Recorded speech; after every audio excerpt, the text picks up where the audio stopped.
Bosh shtabi Amerikaga joylashgan Ovoz nomli tor bekat Birlashgan Davlatlar Tashkiloti Kishilik huquq komitetining diqqatini Sharq Turkistonda Xitoy zulmiga uchrayotgan Uyg'urlarga tortish uchun imzo qo'yish faoliyati qo'zg'adi. Ovoz torda Xitoy Uyg'urlarga qilayotgan ziyonkashligini to'xtat mavzusida e'lon qilingan murojaatda 3 milliondan ortiq Uyg'urning nohaq holda yig'ib olish lagerlariga qamalganligi, Xitoy soqchilarining tutqun qilingan Uyg'urlarni xohlagancha dafsanda qilayotganligi ta'kidlangan.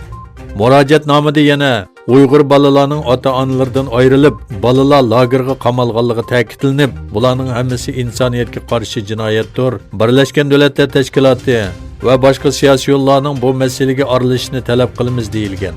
Shundaqla yana Xitoy Kommunist hokimiyatining Uyg'urlarga qilayotgan zulmini to'xtatishga, Xitoyning xalqaro kishilik huquq qonunlariga asosan jazolashga va Xitoyga embargo yurgizishga chaqiriq qilingan.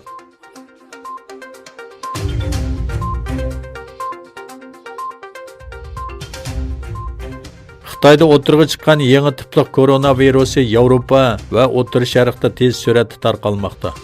Eronda virus bilan o'lganlar soni 14 ga chiqish bilan birga muavin sahya ministeriyumi virus bilan yo'qimlandi. Yevropada koronavirusi ko'rilgan davlatning soni oshmoqda. Yangi bayqalgan yuqumdorlarning Italiya bilan munosabatli ekanligi ilgari surildi. Yevropada ahvol eng og'ir bo'lgan Italiyada yuqumlanuvchilar 300 dan oshdi. O'lganlar soni 11 ga yetdi. İspaniyadagi bir orolda italiyalik bir sayohatchida koronavirusi bayqalgandan keyin bir mehmonxonadagi 1000 kishining sirtqa chiqishiga ruxsat qilinmadi. Avstraliya, Kroatiya, Shveysariya va Shimoliy Afrikadagi Aljeriyada ko'rilgan yuqumdorlarning Italiyaga berib kelganlar ekanligi aytilmoqda. Yana bir tarafdan Xitoy Sahiyya komiteti oxirgi bir kunda 52 kishining o'lganligini, buning bilan o'lganlar sonining 3000 dan oshganligini, yangidan 406 yuqumdor bayqalganligini e'lon qildi. Lekin Xitoyning haqiqiy ahvolini yoshirayotganligi, o'lguvchilar sonini azaytib e'lon qilayotganligi ta'kidlanmoqda.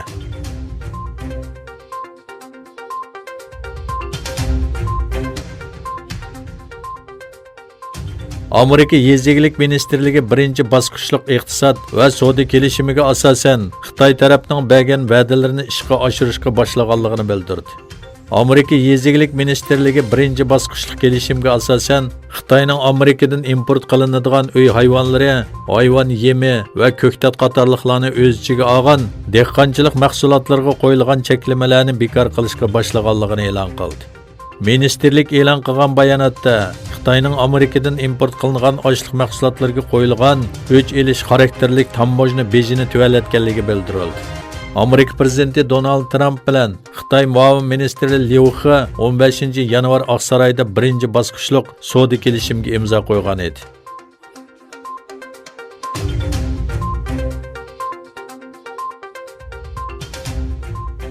Amerika Tashqi ishlar ministri Mike Pompeo Eron, Shimoliy Koreya va Suriyaga qarshi yo'l qo'ygan kollektiv qirg'in qilguvchi qurollarning kengayishining oldini olish qonuni doirasida Xitoy, Eron, Rossiya va Turkiyadagi 13 shirkat va shaxsga embargo yurgizish qarori chiqarilganligini e'lon qildi.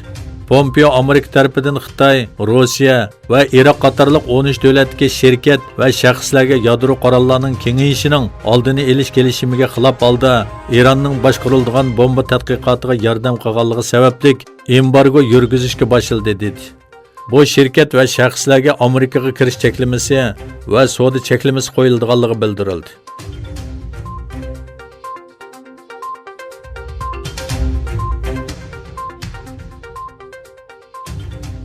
Misrda taxtdan tushirilgan sobiq prezident Muborak 91 yoshida vafot bo'ldi.